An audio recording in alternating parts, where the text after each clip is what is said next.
Hello future doctor, আজকের এই ভিডিওটি খুব ইম্পর্টেন্ট হতে চলেছে। তোমাদের জাজেস স্কোর 300 থেকে 500-র মধ্যে রয়েছে। বিশেষ করে তোমাদের জন্য কিন্তু এই ভিডিওটি খুবই ইম্পর্টেন্ট হতে চলেছে। ওকে, তাই ভিডিওটি সম্পূর্ণ দেখার অনুরোধ রইল এবং চ্যানেলে যদি নতুন হয়ে থাকো অবশ্যই কিন্তু চ্যানেলটিকে সাবস্ক্রাইব করে দিও। তো তাহলে চলো ভিডিওটি শুরু করা যাক। বিশেষ করে তোমাদের যাদের স্কোর 300 থেকে 500-র মধ্যে রয়েছে, তোমাদের মনে কিন্তু একটা কনফিউশন বা একটা ভয় রয়েছে যে তোমরা যারা সেকেন্ড রাউন্ড কাউন্সিলিং করেছো, WBMCC সেকেন্ড রাউন্ড কাউন্সিলিং করেছো, তোমাদের মধ্যে একটা ভয় রয়েছে যে আমি যে সেকেন্ড রাউন্ড কাউন্সিলিং করেছি WBMCCর আন্ডারে, সেই সেকেন্ড রাউন্ড কাউন্সিলিংয়ের কোনো কলেজ বা কোনো কলেজে কোনো সিট অ্যালট হবে কি না সেটা নিয়ে কিন্তু তোমরা অনেকেই কনফিউশন রয়েছো এবং ভয় রয়েছে। ওকে, এবং আমি তোমাদের বলছি তোমাদের ভয় পাওয়ার কিন্তু কোনো কারণ নেই।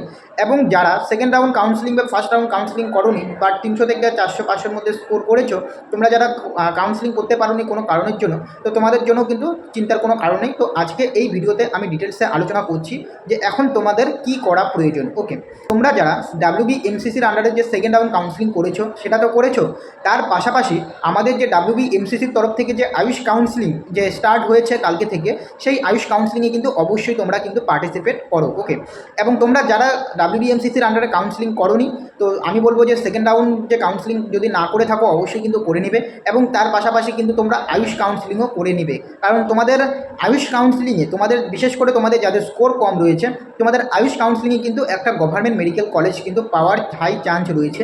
কেন আমি তোমাদের এই কথাটা বললাম? এখন তোমরা আমাকে বলতে পারো, দাদা আমার 2 লাখ র্যাঙ্ক, আমার 2.5 লাখ র্যাঙ্ক, আমার 3 লাখ র্যাঙ্ক, আমার 5 লাখ র্যাঙ্ক, আমি কি করে গভর্নমেন্ট মেডিকেল কলেজ পেতে পারি বা পাবো? ওকে, তো আমি তোমাদের বলছি, তোমরা যদি AACCC যে অল ইন্ডিয়া আয়ুষ কাউন্সিলিং যে কন্ডাক্ট করে থাকে AACCC, সেই AACCCর যে ফার্স্ট রাউন্ড যে কাউন্সিলিং হয়েছে, সেই ফার্স্ট রাউন্ড কাউন্সিলিংয়ে কিন্তু তার ফাইনাল রেজাল্ট কিন্তু পাবলিশড হয়ে গেছে।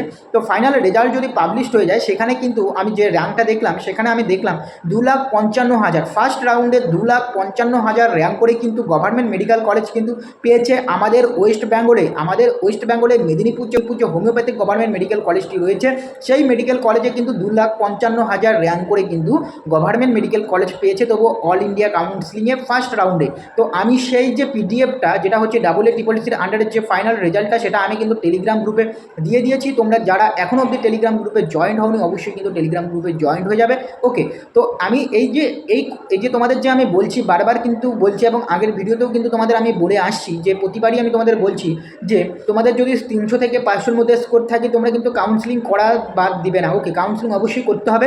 এবং তোমরা দেখেছো যে এই বছর অর্থাৎ NEET 2025-এ রাউন্ড 2-তে কিন্তু আমাদের ওয়েস্ট বেঙ্গলে কিন্তু কিছু গভর্নমেন্ট সিট কিন্তু ইনক্রিজ হয়েছে, যেখানে কিন্তু 75টা কিন্তু সিট ইনক্রিজ হয়েছে, যেখানে 400টা সিট ইনক্রিজ হওয়ার কথা ছিল।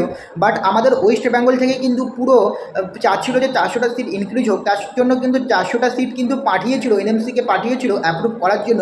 বাট NMC কিন্তু অ্যাপ্রুভ করেনি, শুধু 75টা সিটই কিন্তু ইনক্রিজ হয়েছে। তো আমি সেই কারণে আমি তোমাদের বলছি, এইদিকে তোমরা যদি দেখো, এদিকে সিট ইনক্রিজ হয়েছে, প্লাস আমাদের যে আয়ুষ কাউন্সিলিং, সেখানে কিন্তু 2,55,000 র্যাঙ্কে কিন্তু ফার্স্ট রাউন্ডে পেয়ে গেছে AACCC এই কাউন্সিলিংয়ে। তো তোমরা যদি WBMCCর তরফ থেকে যে আয়ুষ কাউন্সিলিংটা স্টার্ট হয়েছে সেটা যদি দেখো এবং সেখানে যদি পার্টিসিপেট করো, তাহলে আমি বলবো যে সেটা কিন্তু 5 লাখ অবধি কিন্তু যেতে পারে। তো তোমাদের যদি 4.5 লাখ 5 লাখ যদি র্যাঙ্ক থাকে, তাহলে কিন্তু তোমরা অবশ্যই কিন্তু একটা গভর্নমেন্ট মেডিকেল কলেজ পেতে পারো আমাদের ওয়েস্ট বেঙ্গলে যে AACCC যে কাউন্সিলিংটা স্টার্ট হয়েছে। ওকে, তো সেই কারণে আমি তোমাদের বলছি, বারবার বলছি তোমাদের কাউন্সিলিংটা করতে। ওকে, কারণ তুমি যে নম্বর পেয়েছো বা তুমি যে স্কোর করেছো বা তুমি যে র্যাঙ্ক করেছো, সেটা তুমিই জানো। ওকে, তো আদার্স বা অন্য জায়গার কোনো স্টুডেন্ট বা অন্য জায়গার কোনো স্টুডেন্ট কত র্যাঙ্ক করেছে বা কত স্কোর করেছে সেটা কিন্তু তুমি জানো না।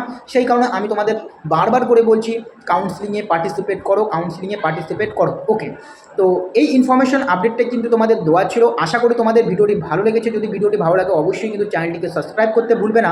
দেখা হচ্ছে পরের ভিডিওতে।